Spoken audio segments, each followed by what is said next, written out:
These guys are with me every day, everywhere I'm at, so I didn't even notice the difference. Right. It looked like on the way in, did you guys stop and take a look in the hall here at the Tough jersey? Yeah, 'cause they got top 1 through. What number are they on now? 30.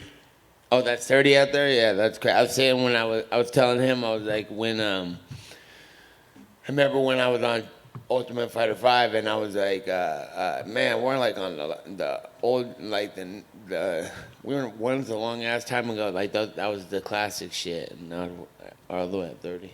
Was it cool to kind of reminisce a little bit while you're out there? I mean, I know we're all talking about, is this maybe your last fight? Is it fun to kind of take a little trip down Yeah, memory but I lane? do that every time I see the jersey, like when we were going to the old place. So when I see it, it's always cool to sit there and check everything out and see the time that's gone by. Nice. Big week for you, obviously a big fight, but big news as well that you're getting into the promotion game with Real Fight Inc.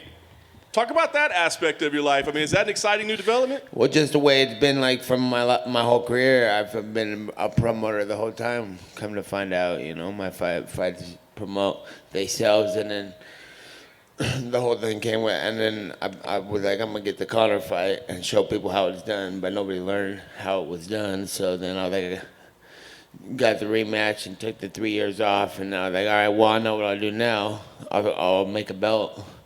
Watch me do it too. And then, so that happened.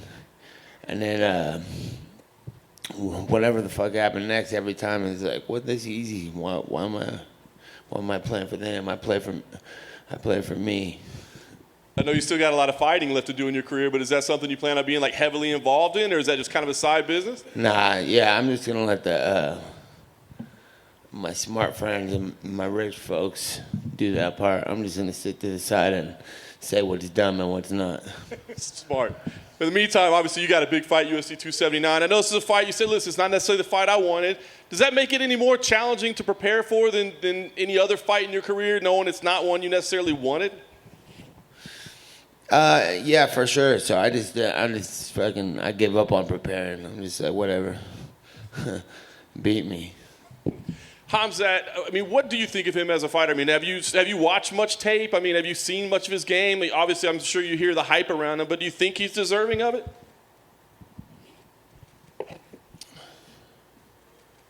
I think that I've been stuck in the cage for a long time, and I got to do what I got to do to get the fuck out. Whether it's fight the toughest guy, the newest guy, whatever you want to make of him or call him, or anybody, I'm like, I'm just ready to rock and roll. Nice. Last thing for me, Nate, obviously all the talk is about your contract. We know, this is the last one. So I just wonder, regardless of the result, how do you decide what's next? Is it only about, money? Is it just about the amount of money on a check coming from somewhere? Or is there something else you want in the next phase of your career, whether it be still with the UFC or somewhere else? I feel like the UFC, it's kind of limited for me, and I want to reach fucking higher goals, higher objectives, and do bigger stuff than this. And under the UFC umbrella, it's like you're, like I said, you're limited. You only go so far, and like I said, it's only a halftime show. It's time to blow past everybody here and the organization, and even if it involves in me staying in or getting out, I'm going to do something bigger than I've ever done as soon as this is done. Bigger than this, bigger than whatever's in the past also. Nate, if you could see one change in the UFC, what would it be? If you could implement one change and you could see something change about the company, what would it be? I don't.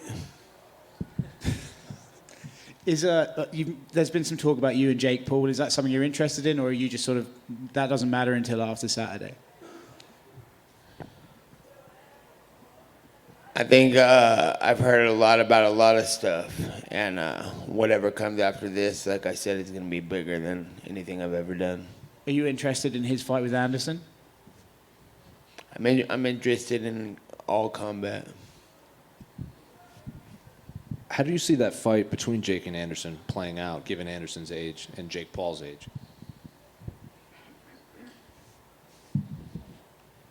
I see it going a lot of different ways. I think Anderson is for sure. I didn't like when he fought Cesar Chavez Jr. and they were talking like I think it might have been the organization they were fighting under or whatever, but they were talking like all surprised that Anderson was beating Chavez Jr. I respected Chavez Jr. and Senior and all the boxing, but I was like, why are they talking like it's surprising? And what do they call the analysts when the fight was happening? I thought, why are they acting like like they're surprised Anderson Silva was doing good? It's like, what do you even think Chavez Jr. is doing in there with Anderson Silva? You know, so they considered him the GOAT in the UFC for a long time, you know, and there was no appreciation for that, and I thought that was stupid, and I think they'd be stupid if they're trying to count him out at all in this fight. But I also see that Jake Paul could win and do well too. He's a young, motivated, strong, inspired to box dude. So I think it makes for an interesting fight. Nate, just back here.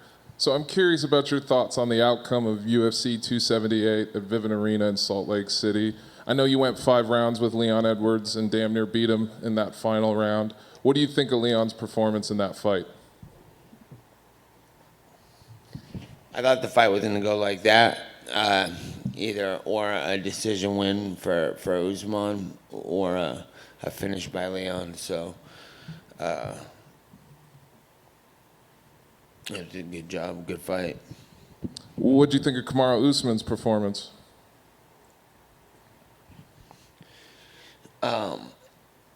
I feel like whatever he was doing, he was doing a good job, and it looked like any other fight he had, right? Okay. And looking at your next opponent, do you think you have the weapons to beat him?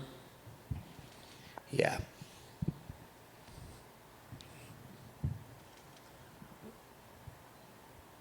Hey, Nate, to your left. Because I saw him move, and I was like, that's the right, bro. I didn't get him my right. Every fighter we've talked to today is very excited to be on your card. I just wanted to know, like, what's that mean to you? Well, I excited back. What's that? Excited back. Okay. Also. Awesome. Thank you.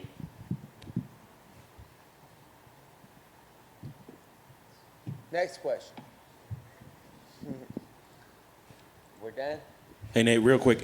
Inside fighting here. I know you're focused on Bro, you slacking. My bad.